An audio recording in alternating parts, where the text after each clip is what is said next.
Good evening and welcome. Welcome to Rangers Radio. Joining myself this evening, Southside on the show, is our new pretender, AK, and our legend, Bridgeman. How are you, AK? Doing fine, pal. Doing fine. How's yourself? How's the Bridgeman? Oh, can I just say a huge good evening to you guys.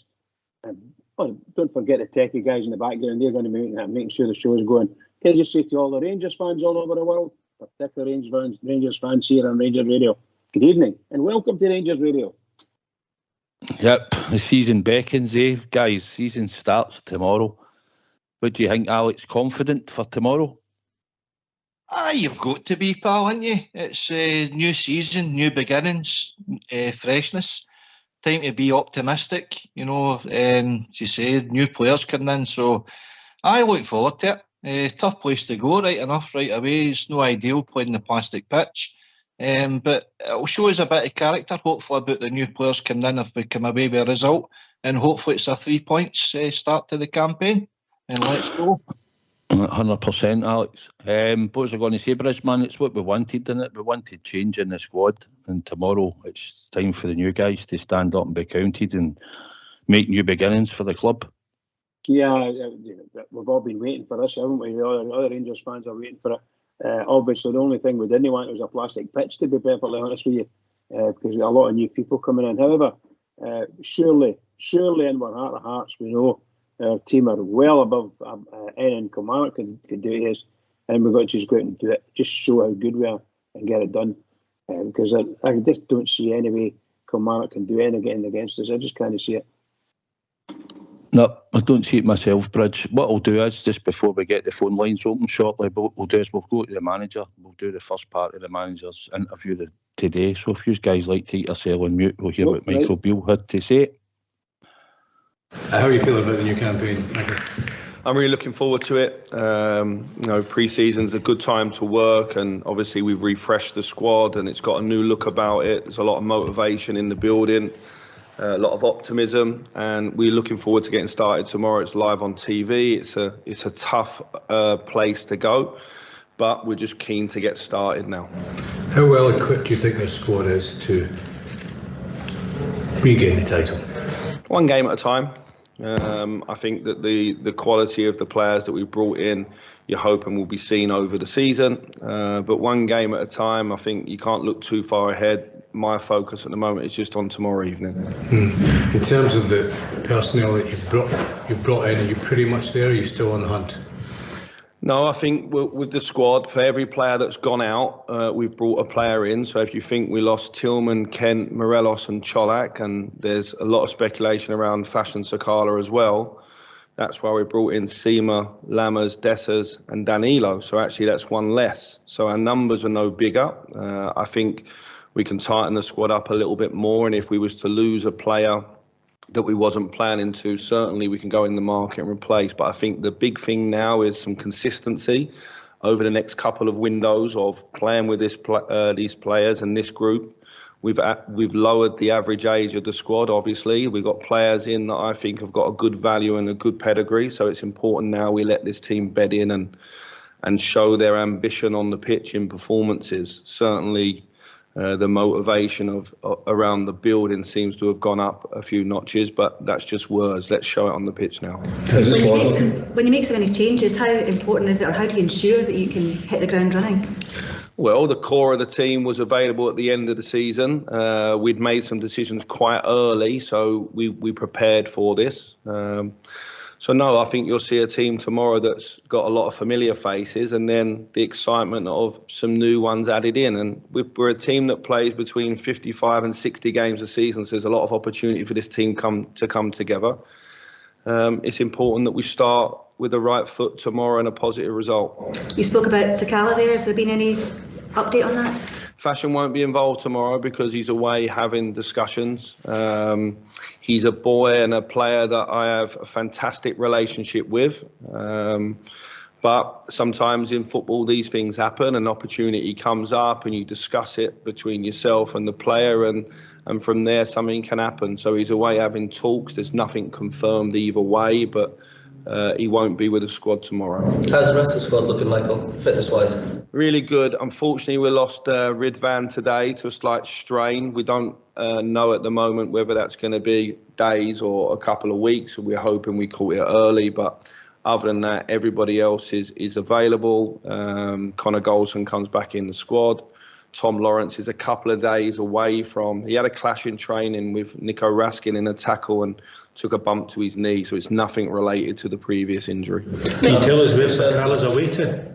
Sorry. Can you tell us where Sakala's away to? He's obviously talking to one of the Saudi clubs. Michael, just in terms of Cifuentes as well, announced last night, obviously we've spoken a lot about him over the last few months, but can you just tell us how happy you are to get that over the line and why you were so desperate to bring it forward to this summer, to pre-contract for us? Well, he's a player that was sought after, a player that was going to be out of contract in December. He has a really clear idea of his path and where he wants to go in his career. I was able to get in front of him quite early and have a really nice conversation with him, his family and his representatives, and then it was just a matter of whether we could do it earlier. I have to say LAFC were fantastic to deal with. These things it's probably been all signed up and done a few days before, but with the travelling involved and the visas and everything like that, it got held back. But Jose trained today with the group and goes straight into the squad tomorrow. He has been playing since January, so he's played a lot of football, as much as if more than any of the players in the squad. I do think the 2-week break that he's had before coming in is a good thing, because he has been going since January. So I think that 2-week break's a good thing. He met his teammates for the first time formally this morning and trained in the session. It's important that I involve him in the squad so that he can get a feel for the new league, because it's certainly a little bit different playing in Ayrshire than it is LA. Just in terms of the summer in general, you've brought in 9 players, Michael. I mean, how much reassurance does that give you that the board have backed you in the market? Well, I think the board listened to my plans straight away when I came in. We made some decisions that in the outside maybe looked tough, but with an eye to open up space and finance to bring in some of the guys we have in. As we stand now, we're no further ahead in our wage structure than what we were. What it's enabled us to do is to maybe re-energise the squad with motivation and quality, and our squad size will be slightly smaller and our budget will remain the same by the end of the window. So I'm really happy.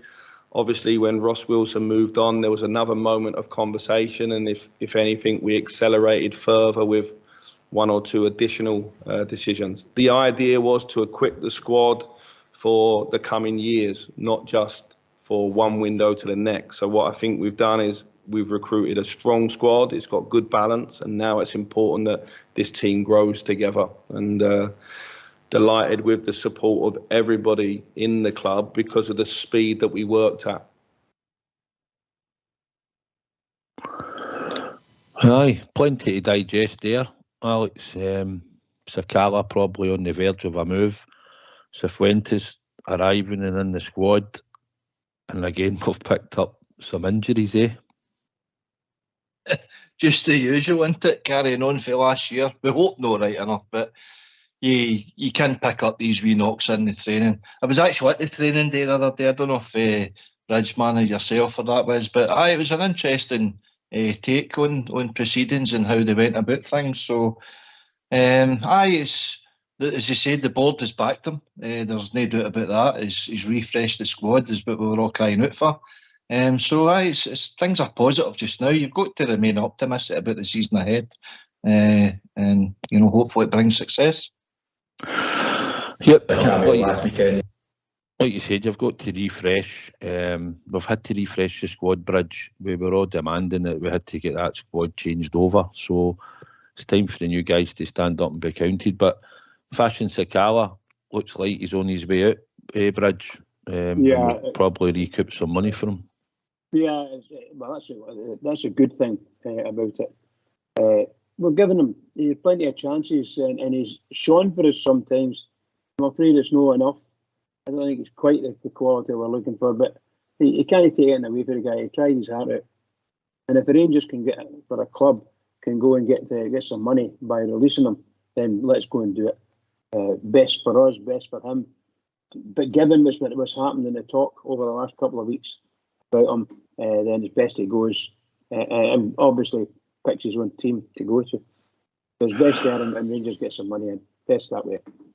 Aye, I think we're a bit top heavy up the front now as well, Alex. So he's been a good impact player. He's done well at times, and he showed the other side at times that you think he's going to score and he misses simple chances and that. But he tried his heart out every time he was in a Rangers jersey, and should a deal go through for him.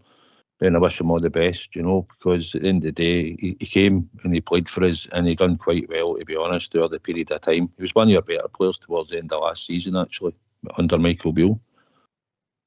He was, and it's a bold decision for Michael Beale to, he's trying to weigh up what the pros and cons of keeping Sakala and letting him go. Obviously, letting him go, gives him more funds for potentially strengthening another area of the team. But when you look in reflection, the goals that he's let go with Cholak and Sakala, that's a big chunk of your goals that were scored last season. So these players that were brought in, they need to hit the ground running. They're under pressure, and it's Beale that's put them out there. He's relying on them. He's confident for what he's seen. But it's as Reg knows, and the rest of the supporters out there, your jersey's a heavy jersey to wear, and the expectations there. So it's interesting the season ahead, definitely. Aye, it sure is. I mean, that's what we're anticipating, a really good season. We're looking to see the new additions that we've signed. But what I'll tell you what we'll do, guys, we'll get the phone lines opened, and we'll hopefully get some callers on, and we'll hear what they've got to say. Why don't you give us a call on 0141 356 1972. It's your show, it's your platform. Let's hear from you. Bridges, the manager alluded to, it looks like we've picked up another couple of wee injuries. Ridvan, obviously, and they're thinking it's not too serious. And obviously Ben Davis is going to be missing for the start, the kick-off. So it's just our luck is normal, isn't it? Yeah, I thought there was something no right with Ridvan, and we saw a couple of blunders from him, and it might be down to, he might be carrying a wee injury. It's a possibility, a knock of some description, and let's hope he gets back in again as quickly as possible, because he was kind of, I would say, he's a good replacement for Borna Barisic, and I don't know if Borna's going to be one of the guys that's going to stay with us all the way, but I think if Rangers are wise, they'll get some money for him and let him go, let Ridvan carry it forward, see what he does. Would you go down that road, Bridge? Would you prefer Borna moved, or would you not prefer maybe we give him another year's contract? Not for me. I think Borna been a great servant to us, by the way. Some smashing assists and a couple of great goals, free kick goals. But I think the tail end of last season and this season, you can see that getting caught out very quickly. He's not concentrating 100%. I don't think he is anyway. That's my impression. And maybe he needs to move. Get himself a new club or something like that, and let's see how it goes. That's what I would like to see. No offence to Borna at all. I think he's been a marvellous servant to us, particularly up that left line. Tremendous, great crosses into the box. One day left foot, superb stuff. But I must admit, tail end of last season and this season as well, I'm sorry, wasn't quite there. Yep. Would you think, Alex, would you go for another year just in case Ridvan doesn't cut the mustard, or do you think we've got enough cover? We do John Sterling, but I don't know if he's actually left fitted or not, the boy. And I don't like that. I don't like that right back, left right back, or right fitted playing left back. Aye. The problem that Rangers have got to sort out now is Barisic is in the last year of his contract, the same with Lundstrom, and we don't want the scenario we had with Morelos and Kent where we were walking away for nothing. So we've got to try and protect our assets. And I think that's where Bridge is coming from.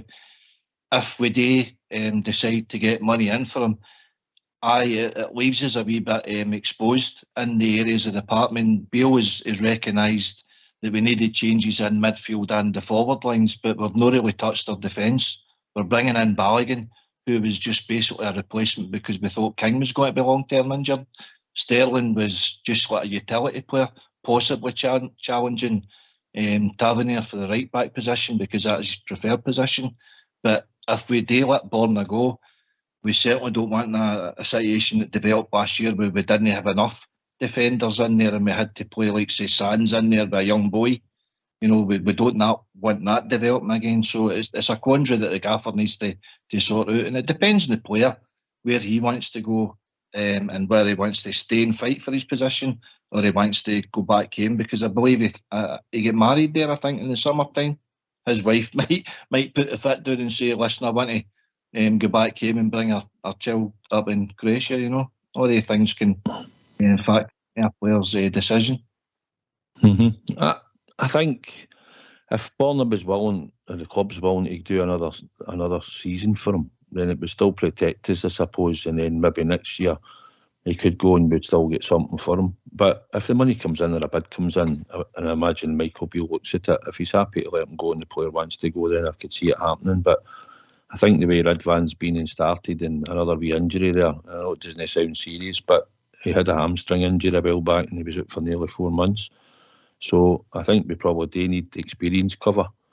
So it wouldn't bother me if we offered him another contract, to be honest, just for even for a year, AK, you know. John Brown's still there. We could always ask Bomber to pull on his. Sure, the Bridgeman would get his boots on if he had a few training sessions. Oh, you better believe it, boy. Look, talking about wonderful. Talking about training sessions, Connor Golson hasn't appeared on the park bridge, but by the sounds of it, I think the manager's going to start him tomorrow. Well, you know, I said this. I was asked the question the other night, and I said then, for me, 100%, I put Golson straight in because he's a no-nonsense type of guy, you know. And if he's carrying in, it'll show up very quickly. But for me, I'd put him in. He's been a stalwart for us, and I think he's a tremendous player for us. Carried us forward, all his strength, his character, and everything. So I would like him to go in because we struggle without him, really. Struggle without him. That's what I think, anyway. Aye. AK, I'm no so keen on just flinging him in, to be honest. But I think the manager, the way he was talking in his interview, saying he was fit and he was in the squad, I think he is maybe going to play him, and also look to play him on the European night. But I think it's quite a big gamble if he does it. It is a gamble, pal, but that's what the manager gets paid that cash for. You know, it's your Champions League games is worth a bit of money to the club, but the other side of the coin is there. You don't want Golson breaking down again, and then he's got to be left out of the team for numerous weeks, possibly months, if he does break down again. At the training day, actually, he played a kind of blue shirt team against orange bib team, and I don't know if you want me to name that team, but that could be the team tomorrow. The blue shirt team, because I noticed Golson was playing in that. Do you want me to carry on with that, or do you want to leave it for? Well, if you want to tell the listeners what you saw and what you think, and if it's wrong, then you take the flak, batter in, on you go. Don't bother. Well, the blue shirt team, who I think could possibly start tomorrow, Butland in goals, Tavernier right back, Golson, Suter, and it was Ridvan, but obviously that'll change now to Barisic. Jack, Raskin, Cantwell, Seamer, Lammers and Danilo. That was a blue shirt team. So we'll see whether that materialises or not. Aye, interesting. It could be close to a team. He's alluded there in the interview, Bridge, that you'll see some new faces. And when I was looking through the team, I'm thinking, well, obviously Ben Davis and Ridvan's out now, so you're looking at Borna and probably Suter. I just don't know if the gamble will be Balogun or Golson. And what do you think? Do you think Golson will come in, or do you think you'll maybe go with Balogun? Look, Balogun won't let you down, but I do think he'll go with Golson. I really do think he'll do it. I'll be delighted to see Balogun playing at centre half alongside Suter. I don't think I'd have any worries about it, apart from the fact that it's that crappy pitch, But no, I really do think he's going to play Golson. I really do. Well, I think we've been joined by Blue Star. How you doing, pal? All right, Southside, AK and one and only Bridgeman. Hi, Blue. Hell's a bit rubbish, but you just go on with things, guys, don't you? I'm mega excited for tomorrow. I said for the start of last season, I wanted to see more legs in that in our team. I've got to be honest, I don't see a lot of pace in our team, but I definitely think these guys are far an upgrade than what we had. I think they're very skillful. What I'm kind of a bit perplexed at, I'm intrigued to see how he's going to go. I know he'll definitely start with Seema. I disagree with him that thinks he doesn't, because he's the only bit of width we've got, and that's where I'm a wee bit inclined to think I'd like to see him bringing in, if possible, once he gets rid of Kamara, etc. Maybe another quick winger, because I can't, for the life of me, I agree with Ox there, I can't, for the life of me, seen as how, if we're playing against, especially at home, guys, when we know most teams sit in and defend, and I know we've got plenty of skill on the park, but you need pace. For me, Bridgeman will tell you, he's elder generation. Your wingers are the guys that cause chaos in defences. And for me, I'm not convinced yet with Seema, and I know he's on a big wage. I would like to have seen another winger. And I get the fact, guys, exactly what you are talking about, and you are bang on. When you're talking about the players he's got to leave, I mean, you've got Matondo sitting there on a massive wage, and the wee guy just didn't look as if it's going to work for him. But here, stranger things have happened. We never know. You've just said it's the one thing we're maybe lacking, and he's the one thing that he's got is pace, AK. But I think he could, listen, football's a funny game. You never know how managers think, and he could come in as an impact player and do really well, and suddenly he finds himself about the squad a bit more. But to me, I just think he's had a few chances, but at the moment he'll be in about the squad tomorrow, I would imagine. I know he's out the European squad, but it's not worked out for him so far, AK, has it? No, it hasn't. As you say, when Bill mentioned his European squad, and he also said that'll give you an indication of his long-term thinking. The fact that he's left out Davies, Sakala, Kamara, Matondo, I think they don't have a long-term future at Rangers. For me, he's also left out Lawrence and Ruth, but I would gather that he doesn't want to throw them in because they're just coming back for injury. But Matondo, he's very much like Sakala a wee bit. He's hit or miss, and although Sakala, to be fair to him, he had far better numbers than what Matondo did. Certainly not in the bank account right enough. Matondo's picking up a fair wage, but it doesn't look as if he's going to be the answer for us either. So it's a quandary that he needs to sort out. Bridge, I think we've seen wee bits and flashes. I mean, I remember him, he came on in the European game against Liverpool, and it was only a brief 5 or 10 minutes down there, but he actually caused them a bit of a problem. But then you look at my other weeks, and he's not even in the game. He's getting knocked off the ball. He's in the wrong position. It's just, and then you could probably look at it as he's not been gave a right chance either. Sort of a run out of 3 or 4 games to start to see if he had any potential there, because we've seen it at the start of last pre-season, and then as the season developed, we never seen that really at all. Yeah, I think the boy's been given lots of chances to shine, and he's only shone a couple of times. In fact, some folk would argue with that and say, no, he's never shone at all. But to me, he's only shone a couple of times, and that's not good enough for someone you've paid a lot of money for. Remember that lad that came up from Manchester United on loan? I can't remember his name now. Diallo. Diallo. I liked him. I thought he was a smashing player, very skillful, but it took him the best part of a season to actually get his feet and his head working right. And I thought he played very, very well for the last couple of games of the season. And then, of course, he went away. I don't know when I'm going to see him again, but I don't even know if he's playing for someone. But I thought he'd be a good player for us eventually. He went to Sunderland, Bridge. Sunderland. He had a really good season down there. He was scoring plenty, and he had quite a good season for Sunderland, so he did. I just think he wasn't getting, much like the boy Matondo, he wasn't getting played in the correct, or with the correct set of players, put it that way, and that would mean some change to what we look like, But when he was played in his right position, I tell you, I thought Matondo could play football very, very easily, very well, and very fast. But my goodness, he just couldn't shoot it. For some reason or other, and I don't know what it was, he just couldn't shoot it. Sorry, I didn't want to interrupt you any longer. That's good enough for me. Aye, well, Blue Star, I'm just thinking we were talking about you're saying the natural wide players with pace. So if you're saying Sima is on the one that's wide, Matondo's the only other one that we've got that you think could to try and push into that wide position. So yeah, out with Lawrence, Southside. I think Lawrence can play that position.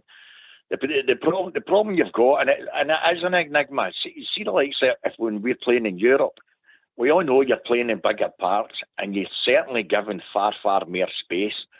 He's tailor-made for the likes of a European game, because if you think back, last pre-season, see against West Ham, I thought he was going to be an absolute brilliant star. He tore them to ribbons up on wing. But again, the way West Ham started out against us, they were pushing their full back, a bit like the teams have done to us, and it gave them acres of space, and he just kept running at them. And I think, I could be wrong, I think the kind of style of player that Beale's brought in, I think you'll see in Europe, because we've got far more acres of space, a bit like under Gio guys, as you know. Most of the games we had a lot of the ball, because of the way the European teams play. They give you space on the ball. It's not all hammer and tongs getting torn into your face. Whereas in our Scottish League, I maintain that's more or less what it is. It's all about dig. But I think in the European style, certainly Matondo could do you a turn, as probably will Sima. But it'll be interesting. As I say, if you're lacking width, it's obvious you've got to try and put players out there. They've got to try and go by the outside. I'm not convinced that the likes of Lammers and Dowell and that are that type of player. Danilo, I certainly think, is a bit of pace, guys. I'm not convinced that's Dessers' game. I think Dessers is very much like Morelos. He likes to hold the ball up. But we'll not know until we see them, you know. Aye, obviously it'll take a wee bit of time to settle in some of them and that, and then going forward. I think Dessers might have a bit of pace, Blue Star. He's no, because he's a wee bit, he keeps saying a couple of weeks away, but for being more fitter, but I think he might have a wee bit of pace about him, hopefully. And with Danilo, he certainly chases down defenders, not for what they were talking about his time at Feyenoord, and he works hard for the team. So if we'll get they two working hard up front, it'll make a big difference. The most exciting one for me, Southside, the most exciting one for me, honestly, is Cifuentes. I've been crying out for us to get him in the door. Every bit I've watched of that guy, he's a bulldozer. He wins every ball that he tackles. He shoots. He gets the ball for defenders. He runs through that midfield. The guy's a complete and utter powerhouse. I'm mega excited with getting him. Honestly, I don't think he's got an earthly tomorrow. I've got to be honest. I'm a bit like yourselves. I certainly wouldn't have started with Goldson tomorrow. I just don't think he can be anywhere near match fit enough. But on the other hand, the way Beale's talking, it's as if he probably will start him. But my front line guys, I think it'll be Dessers, Lammers behind them, and I think Sima's a stick on to start. I don't think you'll see Danilo. I think you'll maybe bring him on if we're winning, no bother. I think you'll maybe see him at the end, but I don't see him starting him. But who knows? I think that's what we're all waiting for, the Mora AK, to see actually starting 11. Who do you think, if I put you on the spot in the last bridge, out the signings that we've made, and I was going to say up until Blue Star says Cifuentes, but who do you think, in your eyes, might be a standout this year for us? I think we're watching Danilo in that training. One player. Danilo for me. He was angry with himself a couple of times with some of the finishing he does. So that tells me that he's got a standard. And when he's dropping below that standard, I'm liking that. When I seen that he was getting a wee bit frustrated there and, just shrugging it off. I think he'll be top goal scorer this year. I'll put that out there now. So I'll either be walking the plank or celebrating. Walking the plank. No, I think he'll do well. I think he'll do well myself, to be perfectly honest. Bridgeman, out the signings, who do you think might be the star turn for us or most consistent? Well, I think the boy Lammers is going to not necessarily surprise. A lot of folk do think he's a good player now anyway. But I think he's going to be a tremendous player for us. I really do feel that. Obviously, the Danilo boy looks like a star. I've only seen him, 20 minutes or something like that, come on, however long it was. But you know he's going to be good. I just hope he shines for his own benefit and for everybody else's. But I do think Lammers is going to be a tremendous player for us this season. I really do. I hope everything goes well for the boy because he looks good. Very good player. Really good. Before we got Cifuentes, Blue Star, who would you have picked out before that? The two of them, the two strikers, guys, for goals. I would probably say Danilo. I'm going with what DeBoer says. For him, he's a goal scorer. Dessers likes to hold the ball up. But let's be truthful here. See if they two hit it off, we will be laughing. Because they've definitely got a bit of pedigree. If they two hit it off, you're looking for goals. We need a goal scorer. We've not had one for a long, long time. And if the two of them can chip in, we'll be laughing. And that goes for the rest of the team too. But I would say I think Danilo's maybe a goal scorer. Yeah. I would probably, if I could get away with it, I would start with the two of them. The Mora, that was my choice because we want to get them on the score sheet and get goals. And if we can create the chances, these are the two boys that's supposed to be able to put the ball in the back of the net on a regular basis. The one that I think might turn out to be good for us this season is Dowell. I think Kieran Dowell might be a type of player that will probably go under the radar. He'll not be beating 2 and 3 men or whatever, but I think he'll do a good job in the midfield. I think he'll harry, tackle, run about. I think he can score. Michael Beale alluded that he wants to try and get him, and he wants to go a bit more forward. But for me, Kieran Dowell, I think, might be a good player for his AK. Aye, that could be a shout too. He certainly looked impressive with what he's seen. What was going to say to yourself, Bridgeman and Blue? Do you think he'll actually play a two up top now and change his system a bit? Because we look as if we've been crying out for that. If he's not playing with an outside left, sorry guys, if he's not playing with an outside left as such, there's no reason why he can't. And if he doesn't play with Seema in most games, then you would have to think that he would be playing with the two of them. And just like Southside says there, I've seen bits of the guy Dowell. My problem with that is you can't have Dowell, Cantwell and Lammers in the same team. It's not feasible. So for Dowell to get the games, he would need to be displacing one of them. Obviously, that's why you've got a squad. It's going to revert back to who Beale thinks is going to get the most games out of the three of them, because he'll not play the three of them. That's just not going to happen. You could play it in a 4-3-1-2. You could put Cantwell, Dowell. You can have Cantwell, Dowell and Lammers in the same team. Or in... No, I'm not saying he can't. Southside. What I'm saying is, but it's getting it to blend. Similar. Yeah, exactly. And it's also going to depend on how quick Cifuentes blends in along with Raskin, whether the two of them are good enough together to hold that midfield, if you know what I mean, which I think they probably could. But then you would still be looking for somebody to the left of them, I would imagine. I know you can play it. You certainly can. I just don't think it will happen. But if the three of them were on slong, you'd be jumping for joy. Them plus two strikers up front, good grief, man, you'd be crying out for that. I think at Ibrox it's something that we should be looking at. You know, it should be 6 forward, 7 forward at times when we're at home against Livingston, St Mirren's and all that, you know. And it's packed defences, but if you're flooding it forward and you're creating the spaces, and it looks like we've got a player or two outside the box that will shoot now as well, AK. So it looks like we've got options now where we were limited before when we had Kamara, Jack, Stephen Davis, even Lundstrom.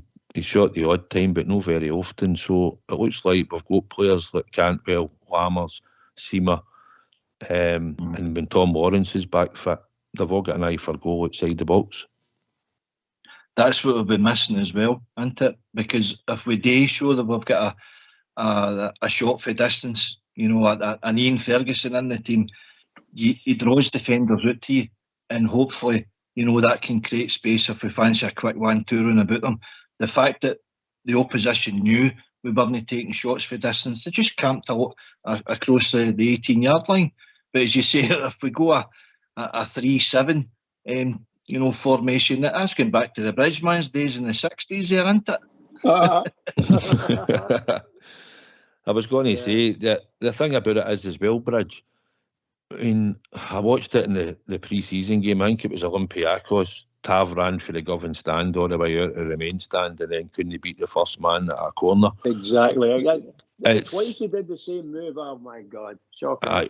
I think, I mean, don't get me wrong, I think it's time Michael Beale started allocating. If Todd Cantwell's out there ready to take a corner, then why is he not taking it? Tav could go at the edge of the box, Bridge. Could go round about there in case the ball comes out, you know. Yeah, and he scored a lot of goals from the back post, hasn't he?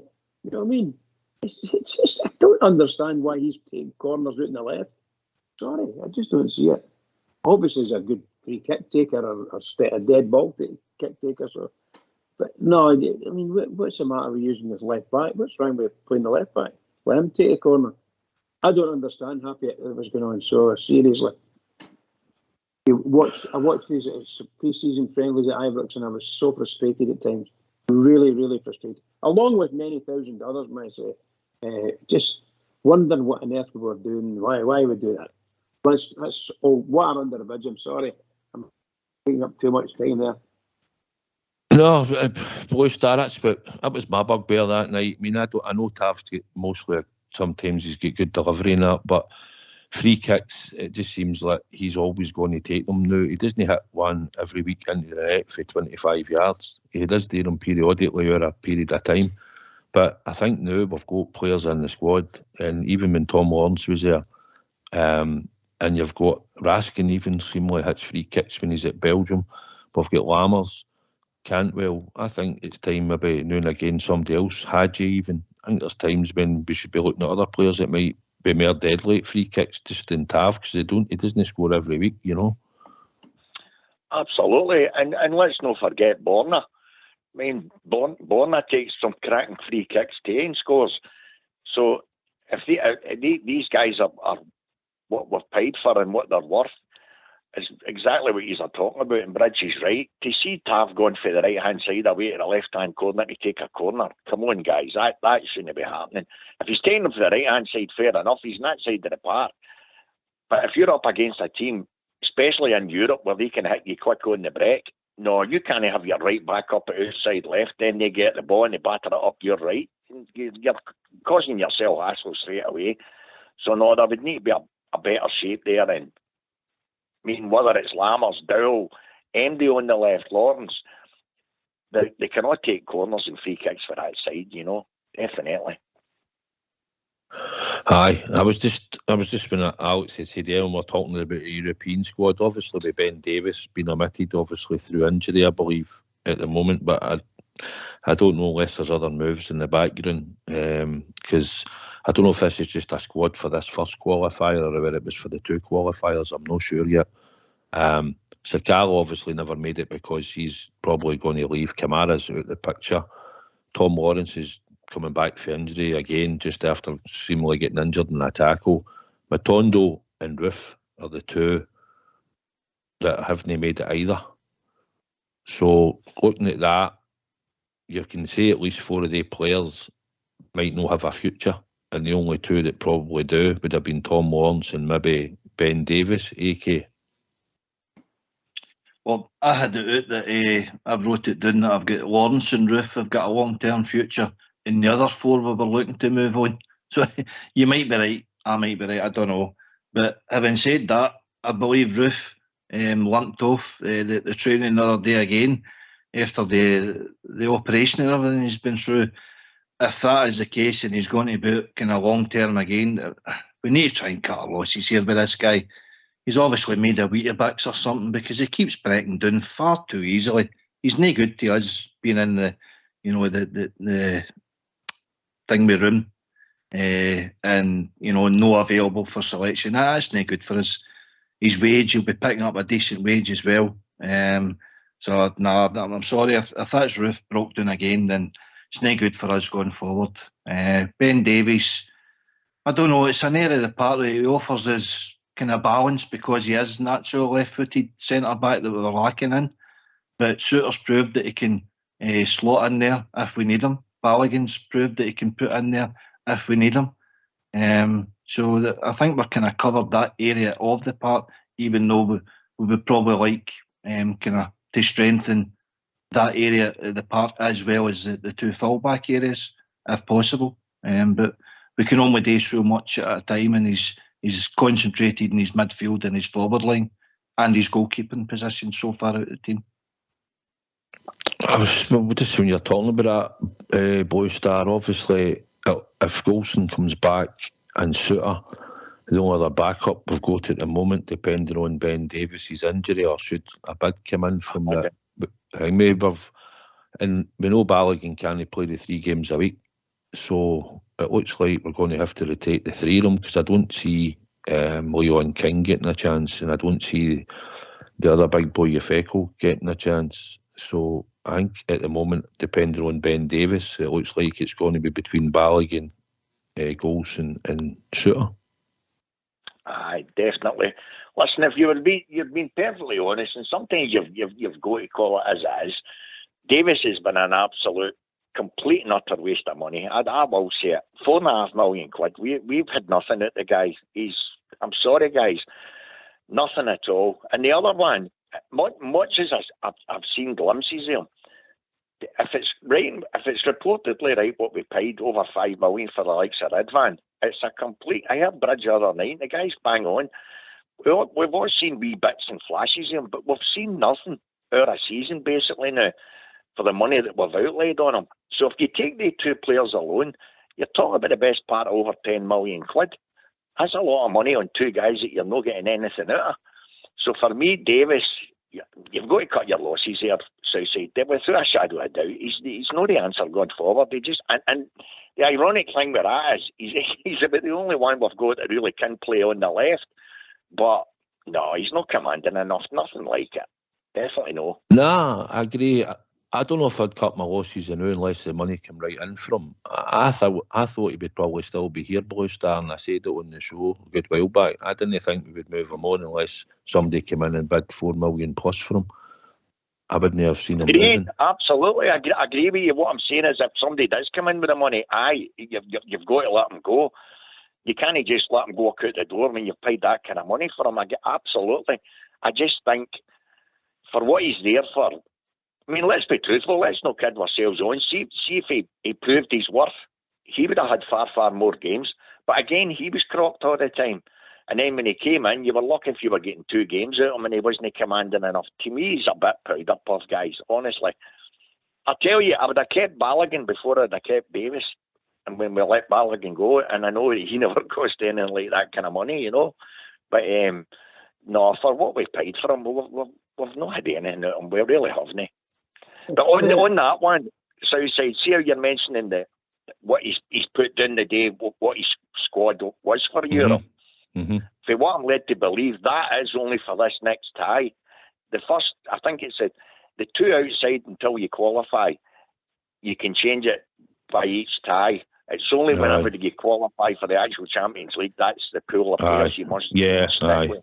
I just wasn't sure if it was for the 1 tie or the 2, but I was thinking it was just for these 2 games against Servette. No, but I'll tell you what today, guys. If you want to go into mute, we can hear the wee second part of Michael Beale's interview for the day. No, I'm mute. In terms of Danilo, obviously he's had a full week training. He had a cameo last weekend. He spoke to the media yesterday. He's ready to go. I mean, how close is he to playing from the start? Is he ready? Yeah, he's ready. Cyril's ready. Abdullah's ready. Sam's ready. Todd's ready. Yanis is ready. There's a lot of competition, and the people that earn it will play.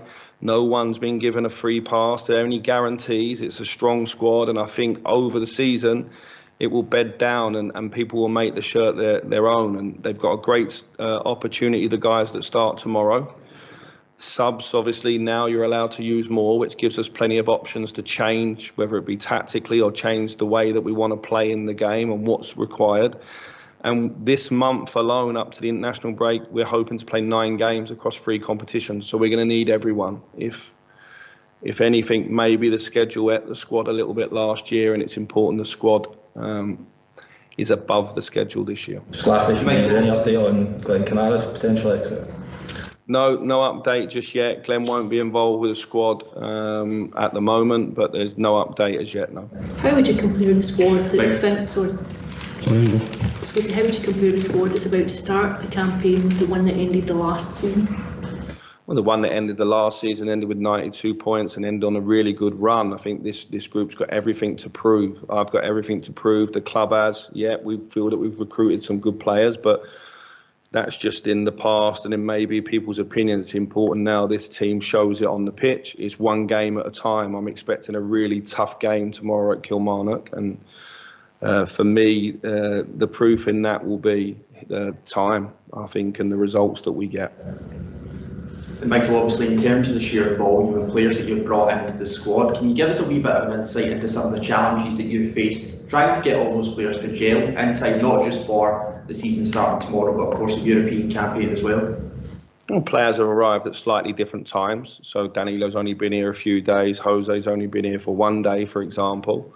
So there's always the challenge of that. But we have a really strong identity in terms of the way that we train, and these players were told exactly why they were coming in, where they fit in the squad, and what we want from them. They're all very, very good players. A lot of the players we brought in have played either in Serie A or the Eredivisie or national team players that have been at the top of the league. So I expect them to come in and add their personality, if you like, to our team. So I've got no issues with that. There's no excuses around that. We play tomorrow against a Kilmarnock team where Derek had been doing the same this summer. A lot of the managers in Scotland have a big turnover as well. I think what we've done is set our club up and our team up with a strong squad for the future. Now, the future starts tomorrow and onwards.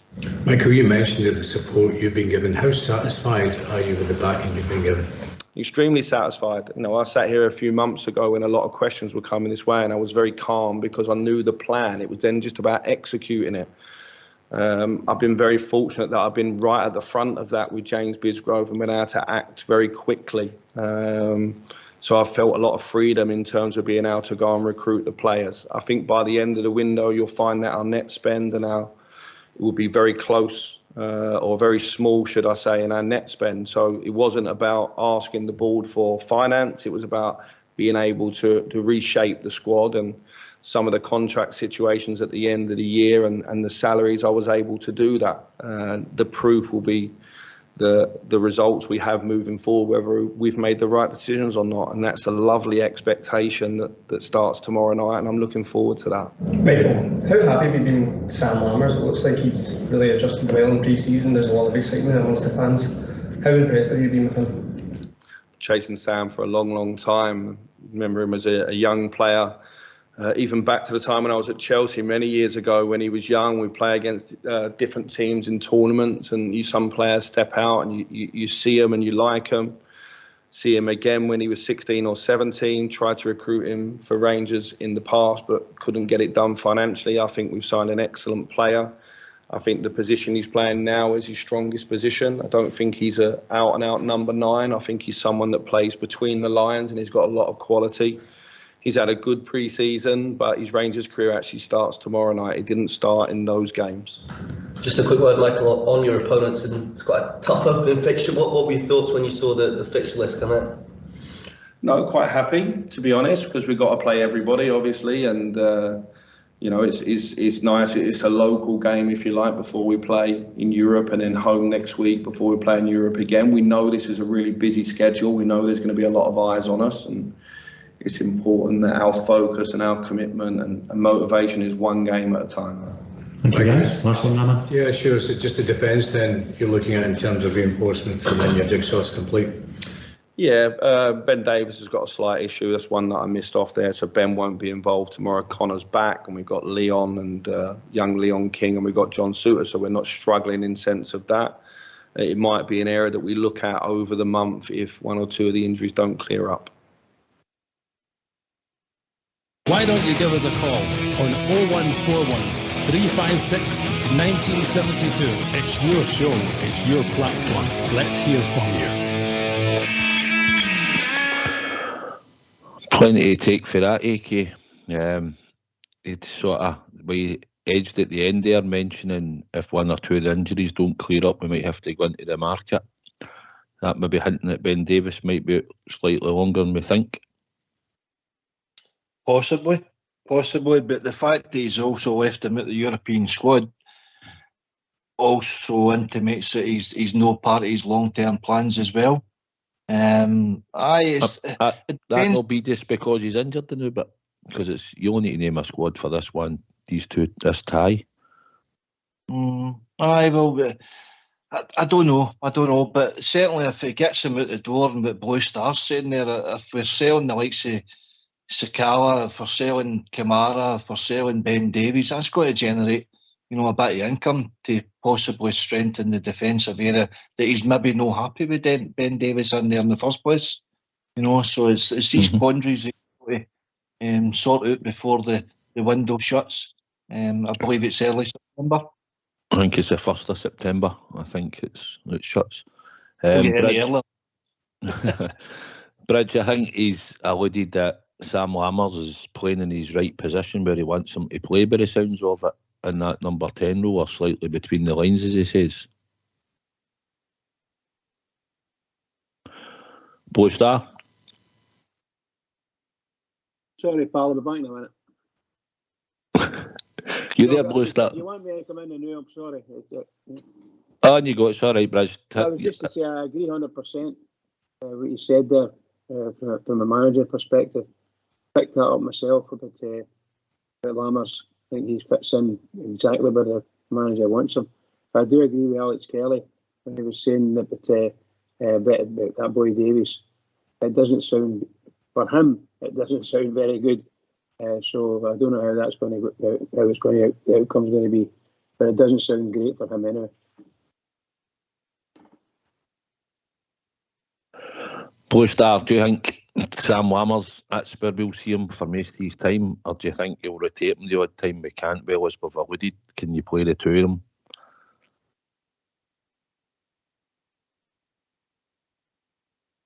AK? Oh.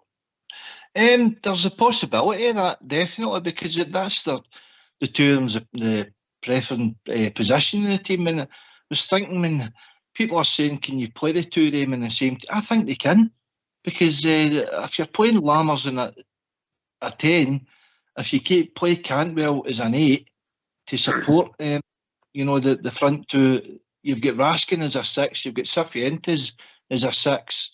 And then you're just looking, I would be playing Dow, myself, Rare and Seema, and probably Jack. But you would need to revert to like a 4-4-2 and change formation.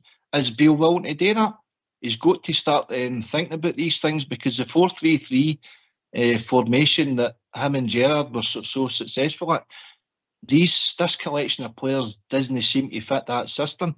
So he needs to, change his system to utilise what he's got, available to him. That's his job. He's put these players in, so that's his job. Do you think the last 6 months, sorry, I was on mute there, do you think the last 6 months of the season there's no doubt about it, Cantwell was a revelation. Where you would struggle to say, where was Cantwell playing? He never stuck to any one position. He was every bit at all over the park. And if he's going to play Lammers the way he's talking, he wants him playing behind the striker or strikers, Cantwell's going to need to be more rigid in his positioning. Would you not think so? Because you can't have him running all over the park. You just can't do that. I think at home in certain games in the Premier League, you could probably have him run about. Lammers as an eye, and you could go left or right. You could give him a wee bit of freedom. And if you lose the ball, it's not usually so bad because you'll get it back pretty quickly. It's when you go into Europe, Blue Star, especially against Servette at Ibrox, and you've seen it against Hoffenheim when he was tracking back. When you've got these creative players that are sitting, that's always gone forward or the halfway line. It's when you lose the ball in Europe, you've got to get back and track runners and men, and sometimes the flair players and that don't take that amount of work back. I find they're better when they're winning the ball, and that's what Michael Beale has to get right. It might come that we'll play more water carriers in the middle of the park. You might have a Jack in there with Raskin and one other. You'll not have Jack and Lundstrom in together because you'll have no pace, but you might have to put somebody in, even with Cifuentes, Raskin, and maybe even a Jack, just to make sure that you protect when you lose the ball. And you might have to drop one of your flair players, AK, just because you need to make the balance right in midfield in Europe. Aye, I can see where you're coming from. I mean, looking at the team on paper, it certainly looks narrow, doesn't it? I mean, we're looking at Tavernier and, Barisic or Ridvan as our kind of width. It's very down the middle. It's, they're no natural width players in there, like say Davy Cooper or that, who loved hogging the touchline. They're none of the guys we have in that team, but that's modern football now, and nobody really plays with any sort of wingers. It's all these inverted wingers, they call them now, like to have a shot for, coming inside the park. Square pegs and round holes in it, but it's Beale's players. He's picked them out, so he's needing to find a formation there to slot them in to get the best out of them. There's no point in playing Cantwell out in the right if he's not going to bring anything to the table. And so far from what we've seen, he's a shadow of the player from what we've seen last year. Play the guys in their best position, and then you'll get the benefit out of them long term. I think he's got a jigsaw, Michael Beale, Blue Star, and he's just got to fit it in. He's obviously got this plan that he knows. I just think sometimes there'll be players we think might start and he can rotate it. I think he'll have a vision in his head. He'll have probably a squad of 14, maybe 15 at a push, where he might say, well, that's my 11, but any other one of these 3 or 4 could go in and I could take one out and it'll no matter. Maybe after that 14, 15, it might be different, but I think there'll at least be a hardcore of 14, 15 will fight for these 11 places most weeks once the team settled in. The one thing I took out of that there, one of the things was he mentioned Hadji 4 or 5 times there. So he's definitely intending in playing Hadji in certain games. So it will be what you're saying. It'll not be the same 11, 13. I think you're talking about it'll be a nucleus of about 15 players now. And even Lundstrom and Jack, much as we know they've no good pace, the one thing Jack was able to do, and he's very good at, was whenever Tav did go up the park, when Jack started playing in there, Jack was covering them all the time. So there will be times when he's going to play the two of them, especially away from him in the SPL. He'll start with one of them tomorrow. We know that for a fact, and I think it'll be Lundstrom, because I would have probably went for Jack, but because of the plastic pitch, I think he'll go for Lundstrom. So it will be horses for courses, no doubt about it, guys. I think that's what we've been missing, Bridge. I think we were missing a bit of quality that was coming off the bench last year, and I think now with the squad being so big and the competition for places, we should be getting a bit more quality coming off the bench. If the 5 subs that come onto the bench, off the bench at any time, is a lot better quality than we had last year. Oh yeah, and the last couple of years, some of the guys were absolutely tremendous in the European area. Absolutely fantastic players for us. Lundstrom and Jack particularly, they put some tremendous performances in. And you look at the guys now, they're not a shadow of the guys who were 2 years ago and playing in Europe. They just aren't, no matter what you say, in my opinion, it's just not there. So obviously you'll keep them because they can do things for you on the park and come off the bench and help out, and even sometimes start. But I don't see they've got a fantastic future at Rangers in that sense. I think they're on their contract out and then see what happens. So Rangers will let the contract run out and see what happens. But I think we should keep them for a wee while. But you're right, we do at the present moment, from the players that we've kept are still there. I think there's still a distinct lack of quality at their level. All right, guys. Well, that's took us up to the first part of the show. So if you'd like to get yourselves to mute, we'll go for a wee tune. Our money has been stolen. We know it isn't fair. We know that no one likes us, but we don't really care. We know that they'll abuse us and kick us while we're down. but we are Glasgow Rangers, and we will rally round. Never mind not walking away, that's just what the papers want us to say. Our war cry is no surrender. Never mind not walking away, that's just what the papers want us to say. Our war cry is no surrender. It's seen in Rangers scarves and flags and written on the wall. Across the world the cry is known, it's part of our football. They can try to copy, but they'll never be a part. 'Cause we are Glasgow Rangers, and it's written on our hearts. Never mind not walking away, that's just what the papers want us to say. Our war cry is no surrender. Never mind not walking away, that's just what the papers want us to say. Our war cry is no surrender.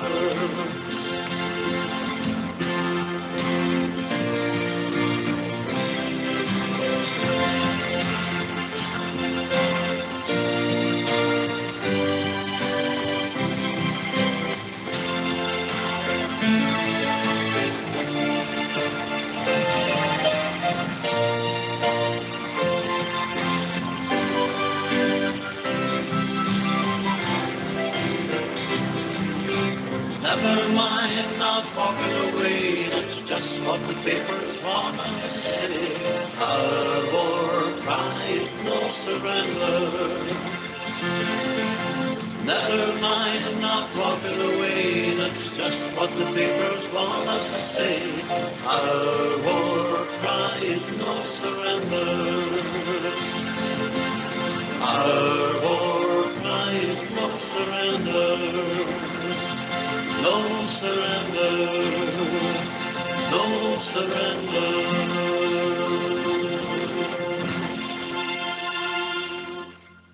Why don't you give us a call on 0141 356 1972. It's your show, it's your platform. Let's hear from you. AK, I was just having a think there during that tune.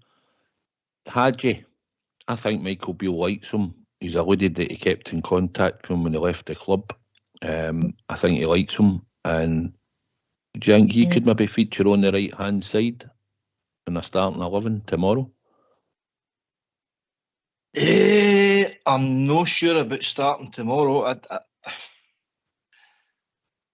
The problem for me is the injury that he has in that plastic pitch, so that's my kind of thing. There's no doubt about it. Hadji is a talented player, but as Boy Star keeps going on about, he doesn't offer pace. And see, when you have that sort of player in your team, we've got too many of the same sort of players in the team. So what alternative does he offer the team that another player, doesn't have? He does offer vision. He does offer that kind of killer pass. But I think the players that we've got coming into the team also offer that. So does he have a long-term future? I mean, commercial value is there for a potential sale. But is that enough to keep Hadji about? I'm not so sure, mate. Blue Star, he's got vision. He's not got the pace, but he can shoot with either foot. And he's played on the right. I don't think it suits him, but if he's getting a game in the team, do you think he could do a job on the right-hand side in some of the games that we might be going forward if Sima isn't cutting the mustard? He has the ability, certainly. For me, I've said it all along, in Europe, even when Ox didn't like him away at the start, for me, I think he was one of our most dangerous players. The amount of balls that guy put through for Morelos when Morelos was scoring in Europe was absolutely incredible. So the guy's got the ability. But I agree with AK, on that pitch, Southside, that's how I don't even think he'll play Jack Amora. And I'm agreeing with you. I think it's even dodgy to play Goldson. So I know they can train on it at Auchenhowie and everything. Can you play him in the right? Of course you can. He's got the ability. He can beat a player with skill, and he's certainly a brilliant passer of the ball. And yes, he does have digs. He's one of the few that does like a dig at goal. You can certainly play him. As I say, it's going to be hard. I think if you were talking about 15 players, the way he was talking there, as I say to you, I think he's very much in his thoughts. There's no doubt about it. Bridge, Hadji in Europe, I think he gets more space, and I think he looks a better player in Europe. But I still think he's proved himself in Scotland up here in the league. I think if he's on the bench, Bridge, and you were going to bring him on, then there's no reason why you can't start him. I have to agree with that logic. You're absolutely right. Hadji would a fine player for us, no doubt about it. I don't know if he's 100% ready to come on and play a full game on that pitch. And I'm only using the pitch as some sort of excuse at the moment because it's quite dangerous. And he went through a torrid time. His stuff in his knee and things like that. So, but I don't know whether I would waste him, shall we say. I wouldn't waste him on that pitch. But most assuredly, fitness-wise, overall, I think he's ready to come back and maybe even come on as a subby. Let him see how he goes. It's just when I see him inside myself, I'm stuck with him. Our players shouldn't be up against plastic pitches. There's just no way it should be happening, and that goes for other teams in Scotland, truth be told. But I'm only interested in ours. We shouldn't need to do it. We've lost so many players to injury because of these pitches, and that's the way I feel about it. But Hadji's brilliant. I think he offers a lot that some of his that we hadn't seen for a while, and it was just a pity that when he got that injury and he was out for so long, because I think he was showing a lot of promise in that, and I think we missed him while he wasn't in the team. Obviously the team's evolved now, AK, and he's got to fight for his place, but I think he has got something to offer the squad, and even playing him slightly deeper or even just off the left hand side of midfield. I've watched him play for Romania, and he plays deep for Romania, doesn't he? Plays a number 10. And I think, as Boystar alluded to, he can play some nice balls through in that. And I think if we've got the runners that we think we're going to have in the team, he could be a right good asset for us. It could be. I mean, I can see where you're coming from. I mean, certainly, if we're playing a 4-4-2 formation, for instance, and we're putting Cantwell out in the right, I would rather see a likes of Hadji out there, because Cantwell just doesn't look kind of interested, or he's certainly not as effective as he is in the kind of centre playing a free role. So I get that. It's just again, it's up to the manager where to balance the team and where to recognise where players play better in certain positions than others. There's no point in playing guys just for the sake of picking them. I mean, the famous argument was, like, say, Gerrard couldn't play with, Lampard and Scholes in that. And for years, even though they were brilliant, team selection for England, they didn't slot in. And you can't afford that. And, the manager must pick what he thinks is the best team, the best formation, rather than just picking the names to satisfy everybody. Because he's got a big squad there to pick for now. He's got a load of options, but he needs to get the options right rather than just playing them for the sake of playing them. So I would like to see the likes of Cantwell playing the more central role, where it's a 4-1-3-1 or 2, or we're talking about a key safe formation now, isn't it? Rather than a straight 4-4-2 or a 3-5-2 or whatever. But it's down to the manager, basically, isn't it? Who's got the long-term future and who isn't. But what I will say as well, 33 players, he's now got a first-team squad. He needs to cut that down. So we need players out the door too. I think we'll see that, Bridge, probably over the next 3 weeks. I think we'll see players that will start to go, and we'll see what type of fees that we get for them. And then that will obviously give Michael Beale a chance, if he wants to go into the market again, which I think if we get the chance and he gets the players available, I think we might even see another 2. And I think that would be the end of the rebuild for now. Yeah, look, the last lot you're saying, I do hope it happens for us. I don't want to see all these players, even the other three that are supposed to be in discussions or they're ready to leave the club. Even them, they'd be good enough to go on as a subby sometimes. I just hope the Rangers will get enough in the kitty to be able to let the manager go and buy a few more players. Because we're going to need them. I don't care what MD say. We're going to need them. We've got a massive task in our hands to do a double jump through Europe and with whatever quality player we can, and then start to play in the Scottish Premiership. We need a big squad. We really do. Aye, well, we've got a big squad, and I think we'll trim it slightly. I think we'll see it happen, and that'll be the best for the club. And then, like I say, if we can recoup money in and we don't spend it now, then we'll have it in the bank for later on. And talking about in the bank, I've just been sent a text. There's 39 people have purchased the last man standing. So I'm disappointed. Can I change my Dun United? Sorry? Can I change my team to United? I can see the team that you picked. So I can. Some people have no shame. I'll say that right now. Do you know there's 5 people took the team for the other side of the city? Deary me. Deary me. It's bad enough when I could shame somebody right now, but they could shame themselves if they really want. And we do have somebody that took Ross County. Well done. But there's 39 people have went into the last man standing, which I believe it kicked off tonight. Dundee United won. If anybody had them, I was trying to scan through. I don't think they did. So everybody. AK, would you like to say who you picked? The game is still ongoing, by the way, but Dun United are winning 4-0 now. So, I'm no shame. I'm wanting to see Ross County put me out right away.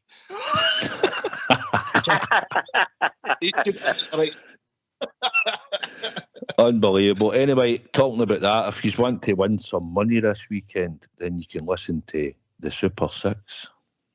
Oh, wow. Oh, wow.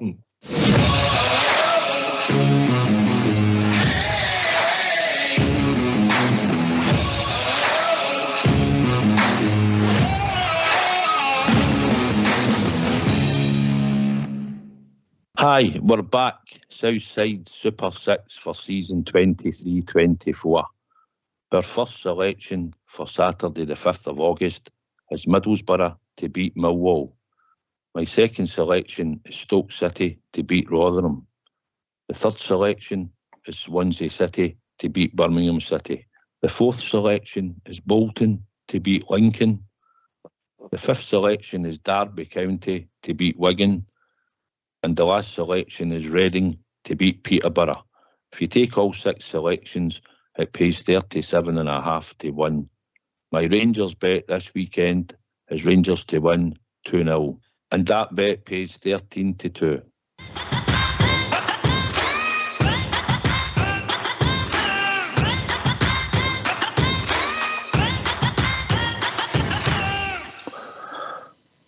What can you say, AK? Are you still sponsored by Ladbrokes? Nope. Paddy Power tried, but I says I couldn't do that. It's too much green. So Robert Witherall's tied up that deal. Easy as that, Blue Star. Stick a wee pedal diver on the morrow, get yourself a few quid. Aye, well, fair play to you, mate. I've got to be honest. The only one I had known in the boot was Derby. Can I throw something in here, like you've got other callers on? Just your thoughts on the statement that our club came out with today. Only reason being, I get sent a few things and it's factual about the away fans and their singing. I can tell you, and we all know our history and everything else, and we know what we sing, we know what we've sang over the years. Seemingly UEFA, their new description to our club was, there only will be one other fine when it comes to what they're classifying as discriminatory singing with Southside, right?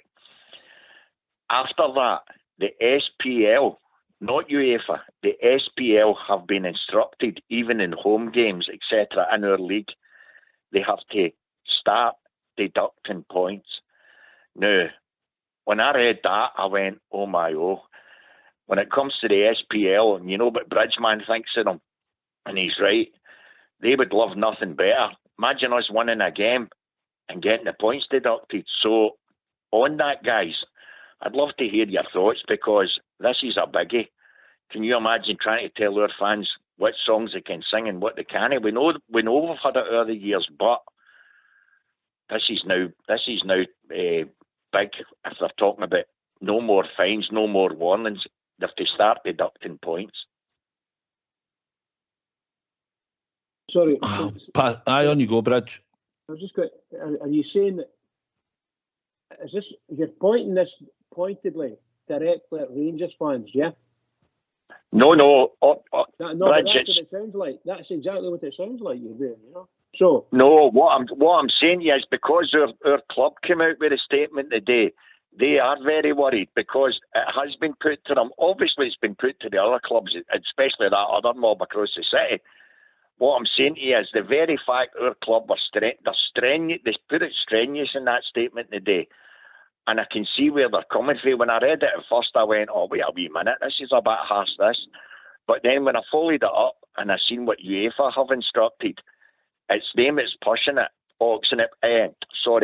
Southside. And it was preliminarily because they were obviously going to still come out with it. But seemingly UEFA went after Heed last week because of our fans playing away. So if they start talking about deducting points, that changes the dynamics, doesn't it? I think UEFA have been on their case for a while. Of course they have.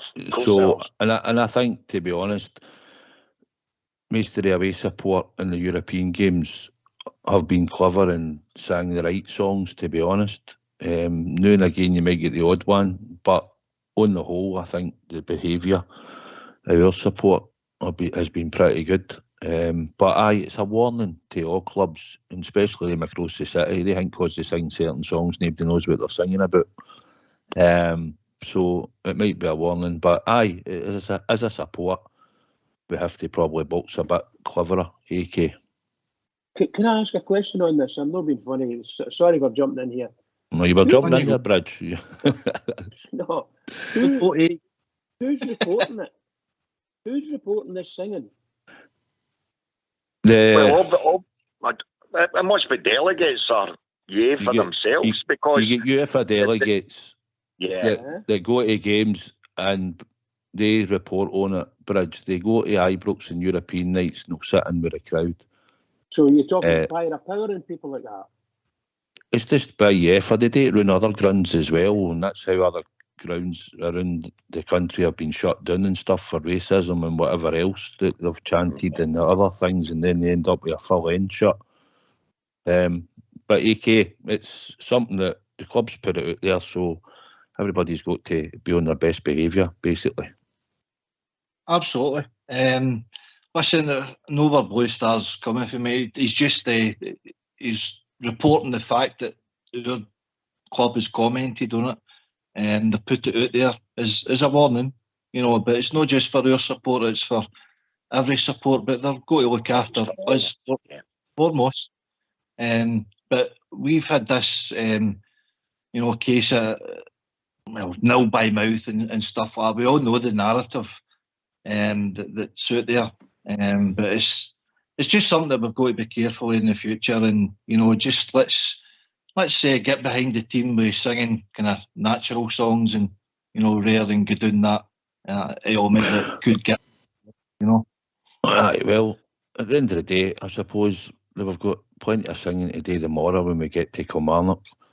I'm sure I'll meet Big Stevie, so I'm sure he'll be on his best behaviour. I just need to keep an eye out for that, Robert. Make sure he's got the blue book in front of him. So, but no, listen, looking forward to the game tomorrow. I think that's what we're all actually anticipating. It's been a long pre-season. We've seen all the new signings coming in. We've seen wee bits and bobs of the games at pre-season.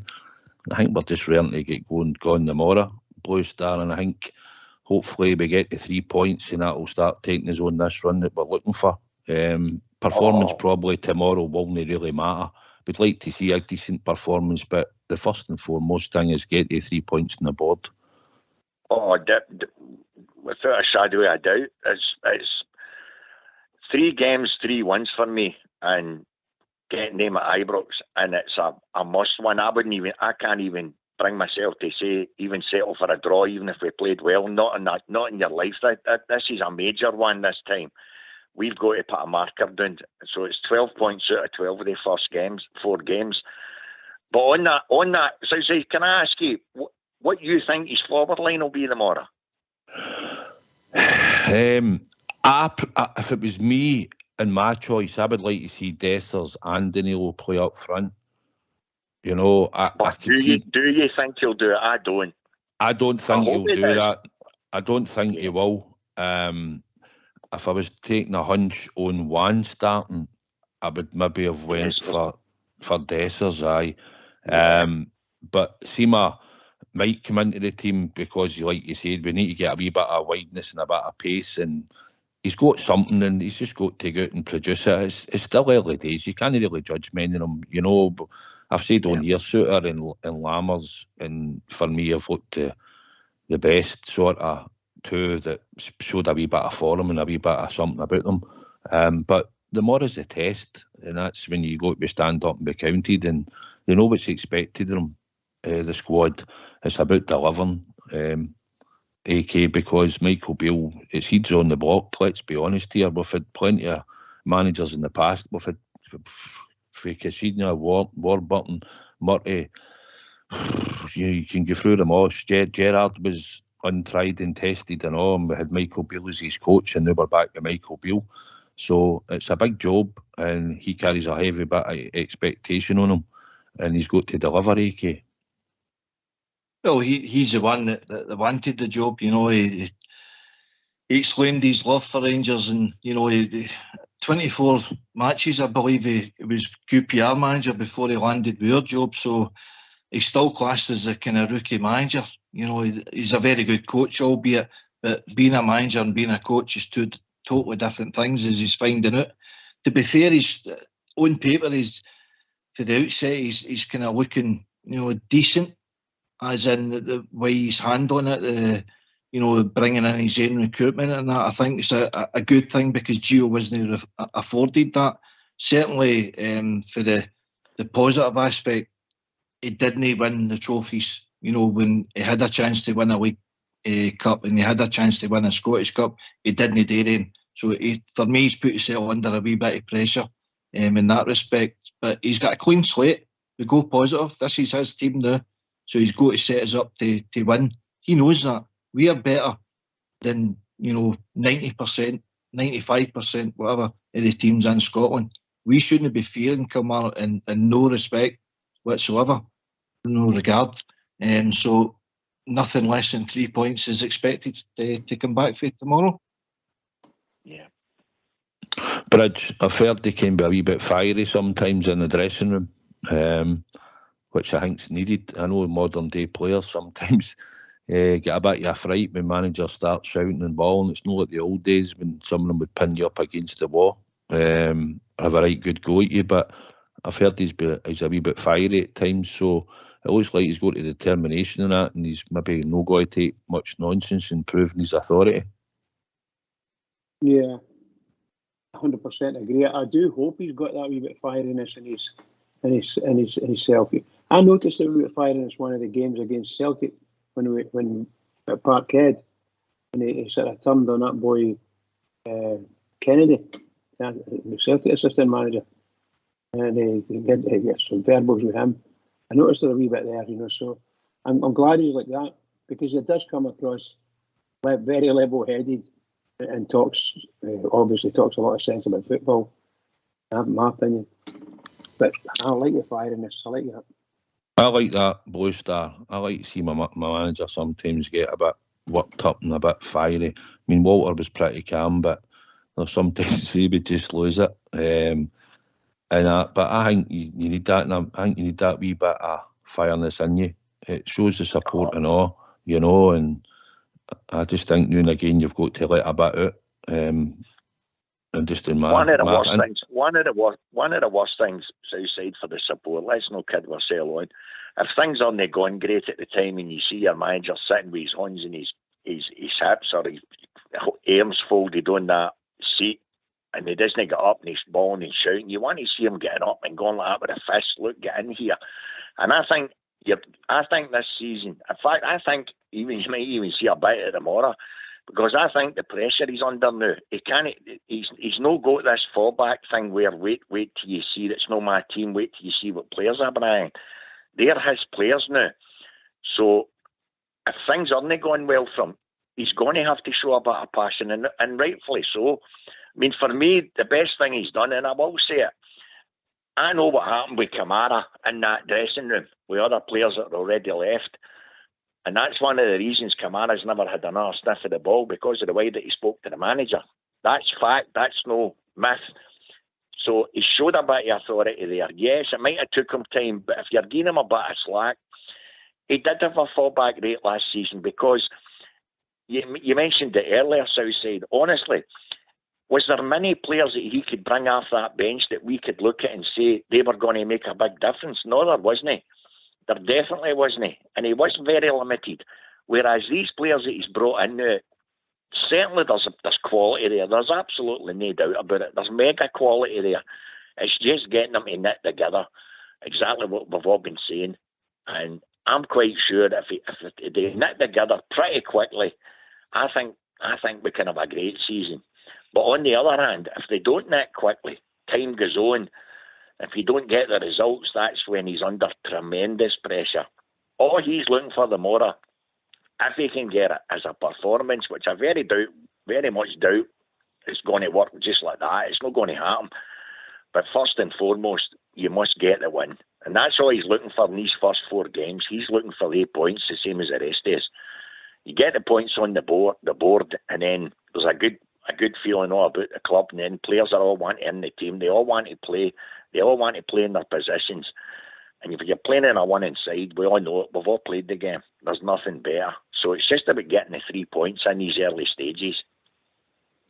Right, 100%, Blue Star. I think we've been joined by Bob Ger. How you doing, Bob Ger? I'm doing all right, pal. How's it going? Aye, good, mate. What do you want Sorry, to talk I got about? cut off last night. I need to invest in a new phone. How would you like to talk about tonight, Bob Ger? Well, obviously here we are on the eve of the season, and here it comes, all these new players, all the changes that we're going to incur. We'll just have to see how it goes tomorrow. But in the last couple of weeks, I don't know about the rest of you. I'm sure you realise that there's been an air of apprehension about the support. We're going into this game tomorrow. We're Rangers. We've got a lot of big players, and we should win. And we should win. I'm not saying it'll be easy, but we should win. That's the thing. We're going to win a title, Bob Ger. And you've got to start it really off, because they will win tomorrow. That's a certainty. We all know that. They know that. And they're totally at ease because they know they'll win tomorrow. We're apprehensive about this tomorrow. Okay, plastic pits, new squads, what have you, but we should win tomorrow. We've been together 2 or 3 weeks now. And I really hope Rangers they put on a performance tomorrow. Right, you look at it as AK. Kilmarnock couldn't beat us last year, and we're Rangers, and we're going to win a league title. And I don't have any fear. I don't even worry about the plastic pitch. I just expect us to go out, beat them, and then get up back up the motorway, and we've got the 3 points. It's mentality and character. And that's what you're looking for out of the players, the new players coming into the team, and it's up to the manager to drive that expectation, that standard that we have as a club into the new players. We've not got an Alan McGregor out in the park anymore, or Scotty Arfield to help the manager do that. So he's got to set his standard. He's got to, drive his thoughts into the players. So it's up to the new players to take that on board. We've got a few thousand, up to 3,000 going down there. You're one of them, Southside. And Burrell's another one. Good on these. So we're expecting nothing other than a win. But I hope you're right, Bob, Ger. That'll get me off and running for my last man standing. Yeah. Yeah, don't listen to him, by the way, Bob. Ger, he never took. I know who he took. He's shamed the nation, him, so he has. No. I think these are all of the kind gentlemen out of that neck of the woods. What? Blue Star. Scotland's tight-fisted reputation comes from where I come from. I'm not quite there. I'm only 2 miles away. I'll come to Blue Star. I think that's something that we're missing at the moment, Blue Star. I don't see leaders on the park. Don't see somebody shaking their fist at people or anything like that. I know Tav's our captain and I know he leads slightly by different example. The only one time that I remember last season was Golson must have gave Suter a shout at Fir Park, and I remember Suter sort of ducking in it, and then Golson missed it, and big Suter turned round and was giving him it. No, he was telling him, he was pointing to him and giving him a mouthful, and I thought, good on you, big man, but I don't see that in our team, and I know we're still getting new players, but just looking at them and what I've seen in pre-season, I've not seen many leaders at all, and that worries me. Yes, I was talking to my brother there for a couple of hours about the Rangers, and he said the exact same thing to me. You look through our squad, never mind what we think's going to be with 13, 14, 15 players. Who are you actually looking at that you can actually say you think's Rangers through and through? Listen, the only one we know, and he's only there 5 years, is Jack. Now, I'm not saying Tav and Goldson haven't got as hard. I don't mean it that way, but I totally concur and agree with you. We all know it. We just lack that 2 or 3, never mind 1, somebody on that part that can grab that game. But I'm an awful thing because I know him well, wee Barry Ferguson. And it doesn't matter what station you hear him talking on. He says the same thing the whole time. He says, you go out, he says, that tunnel. He says, and if I see somebody no doing it, he says, I was the weakest on the part, he says, and I was bawling and shouting at him. And he was. You got to give him credit. The wee guy was. But he done it in performances too. I would like to see Tav, and I know it's maybe that's no his character, but you're bang on in what you're saying. Somebody's got to start signing up and shouting at the rest of the players, whether it's even a Canwell or something.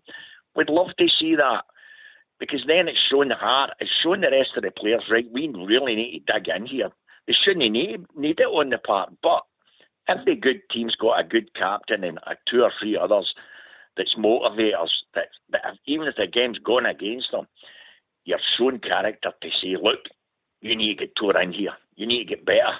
And we've not seen much of that. But we don't know. We've not seen them. And hopefully that'll come. Hopefully somebody's going to stand up and start doing it. Aye, is it just different mentality in our players, Bridge? You've no got the Barry Ferguson, the John Brown, the Richard Gough. You know, people that you knew demand. Well, standards should are set at Ibrox, so they should never drop. But I just look about the squad and I'm just thinking maybe Lundstrom. I seen him sort of waving his arms and that at Hoffenheim and sort of saying things in the middle of the park. But I'm just looking to see. There's not really many. I think will be giving many people a shuriken or demanding better. That's what I'm saying. I don't see that in our squad at the moment. No, I don't think our captain's there. I've said this for probably the past 4 or 5 years. We, at the present moment, just don't have what we would know as a Rangers captain. And I'm hoping that they bring him in, and I'm looking for a huge centre half, a big monster that will kill everybody, including our own players, if they don't do it with their tail. You know what I mean? I'm looking for somebody that's fearless, absolutely fearless, and just goes out there and drags everybody along with him. By the way, Ferguson was a good captain with Rangers. I thought there's a number of players who I really enjoyed being captain of Rangers. In the present moment, I quite enjoy Tavernier when he's not defending. When Tavernier defending is a nightmare. I love him when he's in the opposition half, and he shows how captains look. He puts in enormous amounts of work, great crosses, his shots, scores penalties. Obviously, we need people to take over from that and shall we say, take the ball off Tav and score themselves, you know, that kind of thing. But seriously, we desperately need it. We really do need it. I don't think we have got anybody like we used to have. Nobody. There's nobody there to turn in and take somebody and grab them and say, hey, you, and point at Big John Gregg, stab them in the face with a finger, you know. Da-da-da, you know. Sorry, I'm ranting. I think VAR would get you caught with that now, Bridge. Oh, I know, pal, I know. All I'm meaning is you go and you tell your players in no uncertain terms what you think of them. In the dressing room, in the tunnel, and on the pitch. When the game starts, you've got to run it as you see it. That's true. And there's people. I don't want somebody scared me to talk to people. I want somebody going to stand there and say, "Hey, you." You know, and I've had that a few times. Bob Gere, any similar thing with maybe Suter as a guy if he stays fit and playing regular? Suter, I think Suter's a future Rangers captain if we can keep him fit, of course.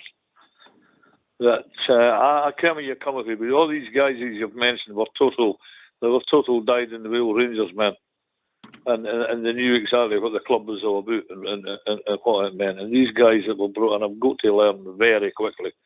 They've got to learn at 5:15 tomorrow night, right on the buttons, just exactly what it means. Because some of them are very talented footballers and they're getting paid some very high wages according to what I hear. I don't know. I mean, there are all sorts of figures that are getting banded around, but they brought here today a job for a big club. They know that, and they're just going to have simply roll the sleeves, get out there and get it done. That's as straightforward as that. It's a new era for Rangers tomorrow. All these people are brought in, and let's hope that the new era starts off well, boys. I'm sure it will. I'm sure you'll see people like Todd Cantwell, people like that, like Goldson. They're still there. I think this goalkeeper, he's really keen. He's really loving it, Butland. And we've got the basis there. It's just getting it knitted together and getting it gone. So let's hope it goes very, very quickly. Yeah, we'll soon find out anyway. I'm getting quite nervous myself. Yeah. Nothing to be nervous about, Bob Gere. Nothing at all. Aye. I think with when you look through your captains of the, I mean, Davy Weir, he just led by example, but he demanded, you know, he shouted and bawled, and I just think Tav's just a different captain altogether. But I'd like to think players like Raskin, probably Dowell, Cantwell, Suter, I'm looking for these type of players that will demand and try and set the standards and drive people on. And when things aren't going well and that, are no scared to go up and give somebody a shuriken, you know. But I just think we lacked a wee bit of that. But see, as long as we're winning, then it'll probably not really matter. But it's just something I was looking about the squad, and I just didn't see an actual real leaders about it in the team at that time, AK, you know. So hopefully some will come to the fore, and we'll see the demands and the standards that Michael Beale set them, because he's told them how he wants them to play and what he expects from them. So it should just be about them getting out and performing, AK.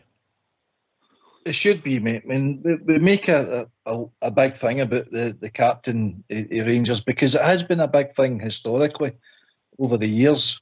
You know, we're used to like a Terry Butcher in my era anyway, Terry Butcher, Richard Gough, Barry Ferguson, Big Amo even.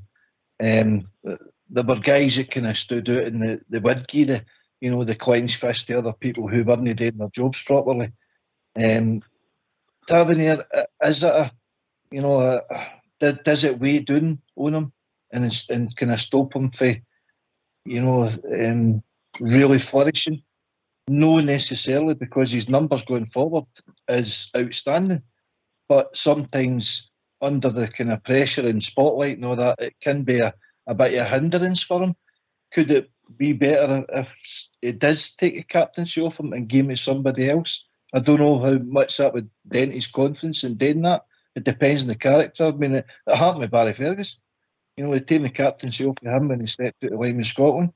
I don't know whether we're making a big thing out it or not. When Terry Butcher came into the club, soon as bought him, made him the captain of the club team right away, because he was England kind of captain. You know, could Cifuentes be that man? Could Raskin be that man? It's all about standards now. It's all about the drive in the team. We just want to see the team do well. We want to see them win, and we need to get that drummed into them. See all this, a draw is acceptable, or No, that doesn't work at our club. It's all about winning. We need to recognise that.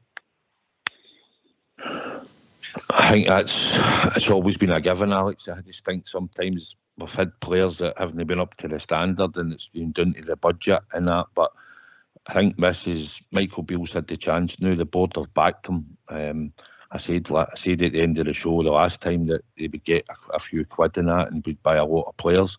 So he's been back to the hilt, and hopefully his judgment's correct. And we're going to have these players, as he said, probably over the next 1 or 2 transfer windows.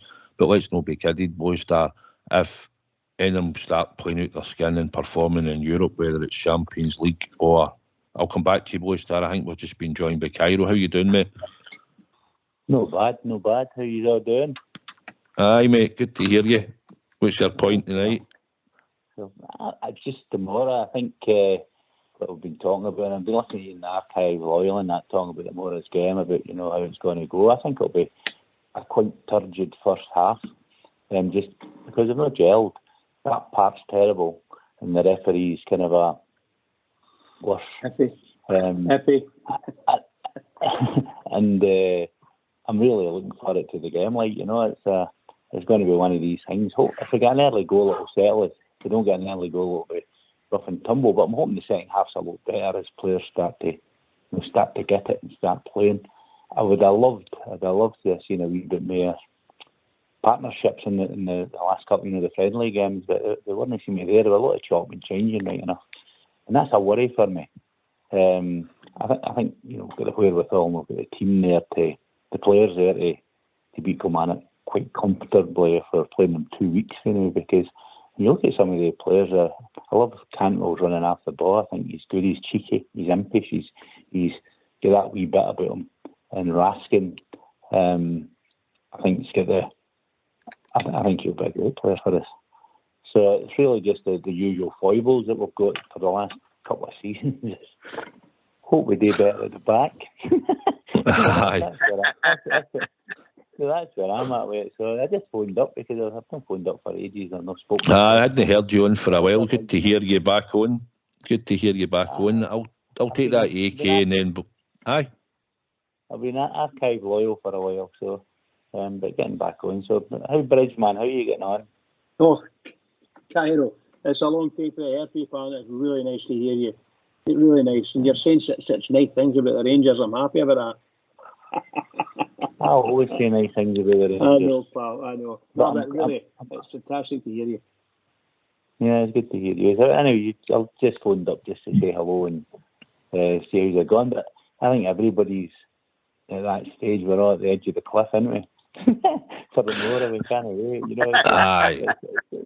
It's refreshing, Cairo. That's the thing. No, we've got all these new players now. I know we'll not see all of them on the park at the one time, but it's refreshing because we know it needed rejigged. We know we had to get rid of most of the squad, and I think that's what the excitement's about. It's looked a wee bit disorganised, if I'm honest, for what we've seen, but he has a plan and he's picked his players, and I'm sure after a few weeks, although we don't always have that few weeks, as long as we keep winning, then we'll maybe start to see a lot better football. But AK could be one of the games in the first half, might not be much in it, and it could be one of the games, but I'm looking for a fast start for us and hopefully get a goal in that first half or two.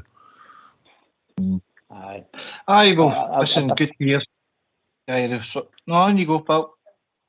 I was just going to say, I think you're right, and I think one of the things that's as Gene is up is the Beale's been asking for these players for ages, so it's not as if he just bought them on spec.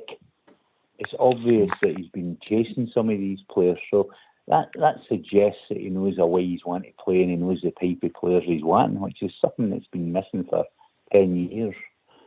That sort of he's went after some players for a couple of years, so that suggests that he's got, as you say, he's got a plan there and he knows what he wants to do. So I'm quite comforted with that. It's just a matter of if the players gel quick enough, and hopefully, well, it's just a pity we're playing on that crap pitch as well, because some of these players will be alienated, but hey, it's just the way it is. We know what we're going to get there, so I'm looking for it. Sorry, AK, for jumping in there.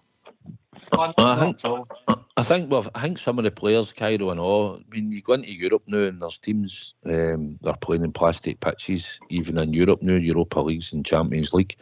But it's no ideal. And to be honest, AK, there shouldn't be any plastic pitches in Scotland, you know. It should be grass only. And I think we had 2 years ago when the two of them got relegated. I think if you'd put a motion through then, there was only one left, you could have got rid of it. Because every year you go to vote it, they vote it in. But when they two were doing the league, we should have probably voted it in then if it was possible and got it done away with altogether, AK. Aye. Listen, we've spoke about it plenty of times on here. You could go back 20 years, 25 years. I mean, they used to stipulate that they wouldn't let certain, like Falkirk, into the SPFL because they didn't have like the old stadium crowd, and then we forced Partick Thistle and Race Rovers and that to build new stands, which obviously cost them money. Scottish football has been hating itself to death for years. You know, the progress hasn't been there, and it's hampered a lot of the clubs forking out, you know, for needless sort of stadiums because they weren't going to fill them anyway in the first place, but they didn't have the vision to foresee what was going to happen in the future, and certainly plastic pitches. Rugby Park used to be one of the best surfaces in Scotland many years ago when I was a boy, and now they're playing in this awful pitch. Douglas Park was the same, Hamilton Accies, you know, Falkirk, Brockville was a decent, it wasn't a great stadium, but it was not a bad pitch. But you're forcing these clubs to change with the times because of financial, you know, restraints that's on them. And it's no for the benefit of Scottish football. So, but no, it's good to hear from Cairo again. Always enjoyed these calls. By the way, you were a great man for saying with the glass ceiling. I think that glass ceiling's formed again. Would you agree? I don't know. I don't know if I've always said about the glass ceiling. I also said, you know, about the mentality and about having what you were just talking about 5 minutes ago before I come on. This leadership on the part, it takes you to the next level and burst through that glass ceiling. I'm hoping I can see a couple of players there. I mean, there's I don't think Cantwell will settle for it, and I hope there's another couple of players in there where you've got leaders because I was quite critical of Tav as a leader, you know, but I think he's grown into the role this last couple of seasons. So, I think I'm really optimistic when I see the players that have been playing because they do seem to get to each other. You know, you see them talking to each other. I don't think a lot of them have played long enough with each other to get out the narky stage with each other. Like you know, the captain that's going on and shouting and ball. But you can see that a couple of them they're having a go at each other. And I think that's what's needed, you know. And I think, you know, whenever I played and you know, if you made a mistake, you were your own worst enemy because you were shouting at yourself, but other folk were shouting at you as well. Like, you know, so you need a bit of that. I think we've been too nice. But as I say, I always used to say that Tav wasn't a wartime consigliere, you know, and I think that's maybe still the case. I think he's too nice a guy. Love it, consigliere. I love it. So we need somebody in there, but I think we've got players now that are like that. I mean, I like Cantwell running after the ball and that, but he's a wee narky guy as well, isn't he? He seems to get in there and he doesn't give up.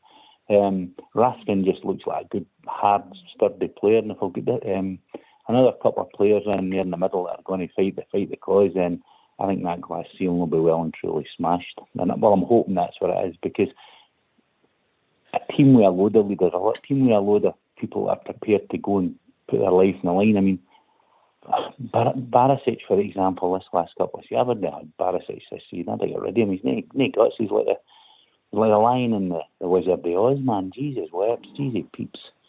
It's just so you need to get players, because that I think that goes that becomes a theme. And that's what I meant by the glass ceiling. We seem to get to a stage where we just couldn't take that other step. Whereas in the past, teams that we were talking about before, you know, like the Butchers and that, the Goffs, they were the players that burst through that glass ceiling and they dragged other players with them, and that was that mentality was there then with everybody, you know. And I just don't think we had anybody to do that in the last couple of seasons. But I'm really, really optimistic now when I see the different times as well. You know, last 4 or 5 seasons we were kind of a bargain basement, weren't we? I mean, I know Gerrard came in and got a couple of players, but we seem to have. And I don't know whether it's come back to Beale had a plan, and Beale stuck with a plan that he had when he was with Gerrard here, with players that he's had, and he went, look, these are the players I wanted before. this is why I wanted them, and they've kind of bought into it. But they've certainly gave him the, you know, he can't see anything at the start, in the middle of this season. That's not his team, because it's him that's brought all these players in. And good luck to him. As I say, I'm optimistic. We've actually got somebody that seems to have a plan this time. So, yep, name me a glass ceilings for Christ's sake. The thing is, Blue Star, you don't win games in bits of paper, you know, when you put your team sheet out. But this new squad, it's about them gelling and fighting for each other and becoming that tight unit and driving new standards set by our manager. And that's what we're looking for. And we'll see that develop over the next month or two when we're looking at the games. And that's what, and like you say, like Cairo says, Cantwell's a breath of fresh air. He gets about the park. I think he'd been sand dancing the last couple of games, if I'm honest. But it might have been his position, but a couple of times I just thought he was trying to fancy to please the crowd and not actually to do something with the ball and make the right pass. Well, as Cairo was alluding to, the guy's spot on. If you think back to the Spurs game, and I know that was mega early for them, but if you think back to the Spurs game, let's be truthful, the first half we were getting a run around. He changed it at half time, as they did. But the players they were bringing on were still... Newcastle, you mean? Sorry, Newcastle. Then the players they brought on, 3 out of the 4 of the midfield that he changed were still in excess of 25 million. So it's not as if the wee man was playing against Diddy's. And the minute he brought Raskin on, the first 3 times he touched the ball, he just got the ball and he ran straight at them. It was as if he had the fire in him and he says, "Oh, to hang with us, give me that ball." And he did. He drove straight at them. So I love that. But I'm telling you guys, and I hope he does what I hope he's going to do. The guy that's going to be a revelation, I'm telling you, it's no your lammers and all that. I'm telling you the now. I've said it since we were talking about him. Sequentes, that guy's a boiler house. He's a absolute powerhouse. I'm telling you, he gets the ball. He's no fear to a tackle. He gets tore in. He gets the ball back. He sprays it about. He loves to get forward, takes it off his defenders, and he shoots. He's a powerhouse. And for me, that's what we were lacking for the last number of years. Somebody in the middle of that part that's fear of nothing. I'm telling you, this colour boy's, that's what he is. And next to wee Raskin, I'm telling you, I'm looking for big things for him. And that the rest of the team will take care of itself if players are busting and getting balls through. I think Cifuentes is probably going away with the Ecuadorian team and all between now and December. I think they've got about 7 games. So I don't know what that will take, Bridge. I think we'll probably miss him for periods of time, but I think he's keen to get him into the team and get him going. But I do believe probably we will miss him for some of the matches.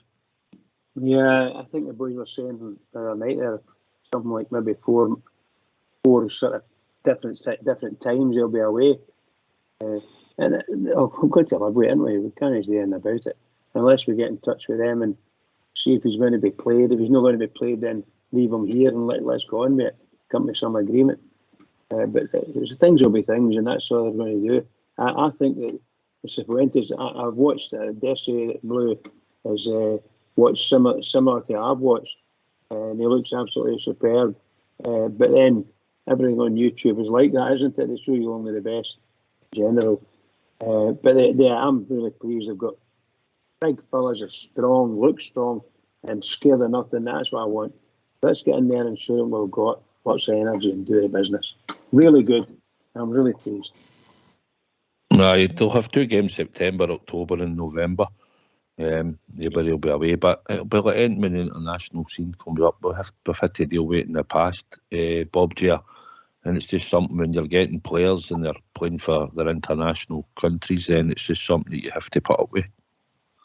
That's something you've got to put up with. Do you mind the days of Sebastian Rosenthal? I think he spent more time in the air than he did on the ground.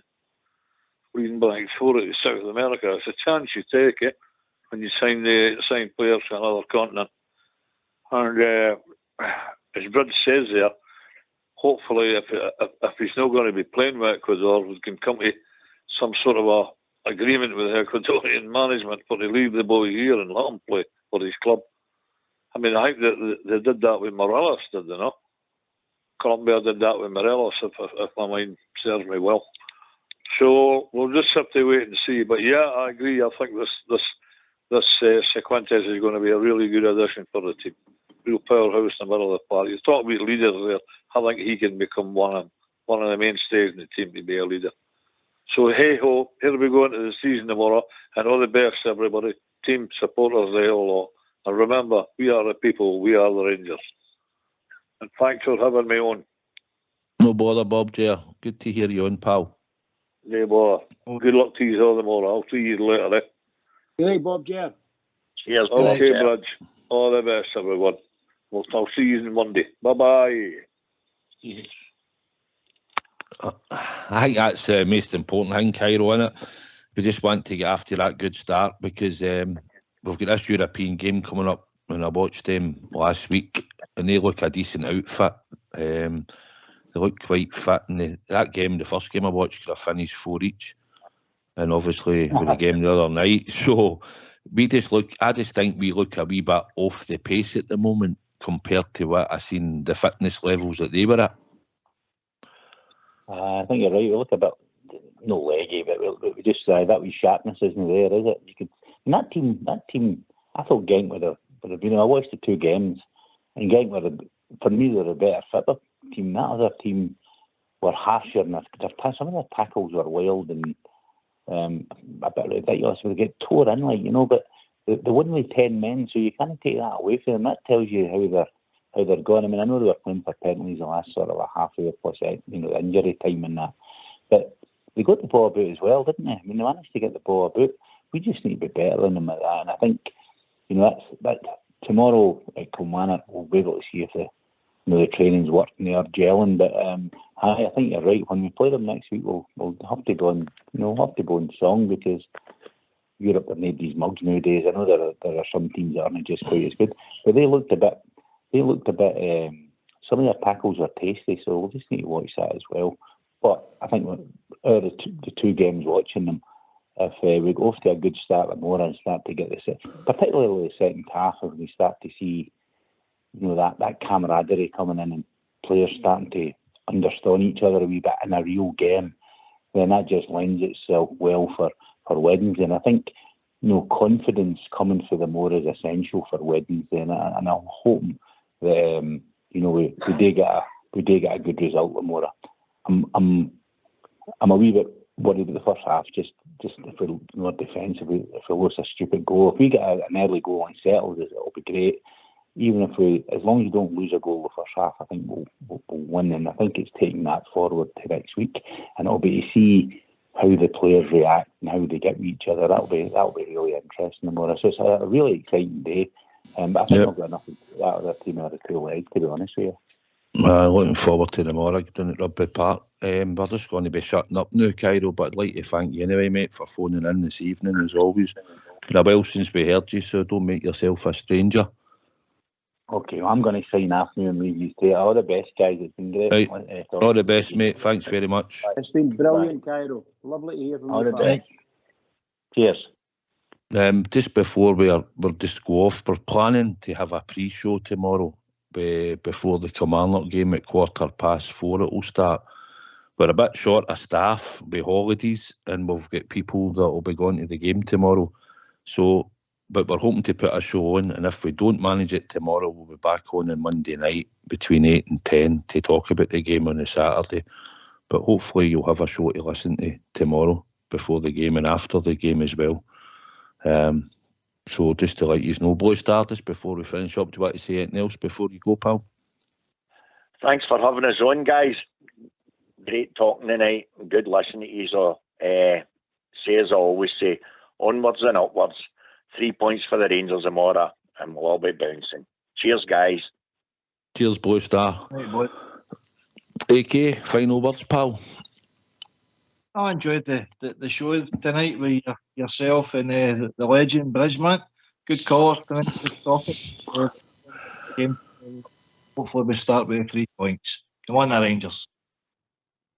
Bridge. Yeah, I can say the same as what Alex was saying there. Marvellous callers, and really and truly fabulous to hear Cairo.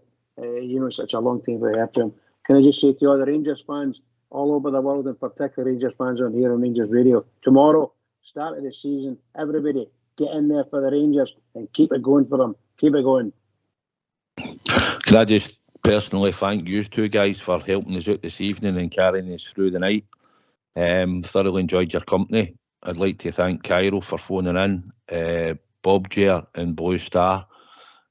Also thank Fox and Old School Blue for doing the technicals, because without them we don't have a show. I'll see Big Stevie and maybe Robert tomorrow down at Rugby Park. So all we're hoping for is the Glasgow Rangers get the 3 points, and let's do this, Rangers. This is our league this year. So I'd like to thank everyone for listening.